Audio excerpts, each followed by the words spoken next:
अस्सलाम वालेकुम। उम्मीद है कि आप ठीक होंगे। आज हम चांद के बारे में जानेंगे, चांद की साख्त के बारे में जानेंगे। अगर आप चैनल पे नए हैं तो सब्सक्राइब कीजिए, लाइक कीजिए, कमेंट्स कीजिए। चांद ज़मीन का आसमानी साथी हज़ारों साल से इंसानियत की तख़य्युल को अपने शहर में जकड़े हुए। इसकी पुरसुकून चमक, मोम और ज़वाल पजीर शायरों, फनकारों और साइंसदानों को यकसा तौर पर मुतासर करती है। रात के आसमान के पस मंज़र के खिलाफ चांदी की रोशनी में नहाया हुआ ये असरार रोमानवी और हैरत की अलामत है।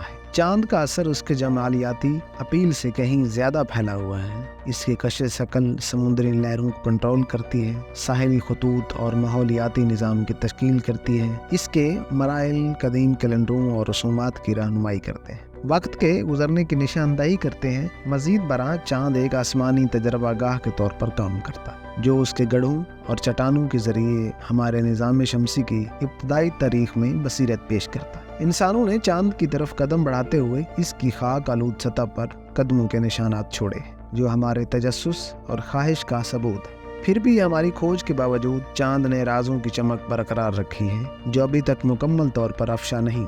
चाहे दूरबीन के जरिए मुशाहिदा किया जाए या पुरसुकून गौर फिक्र में तारीफ की जाए, चांद तख़य्युल और तजस्सुस को जन्म देता रहता है, जो हमें कायनात की वुसअत में हमारे मुकाम की याद दिलाता है।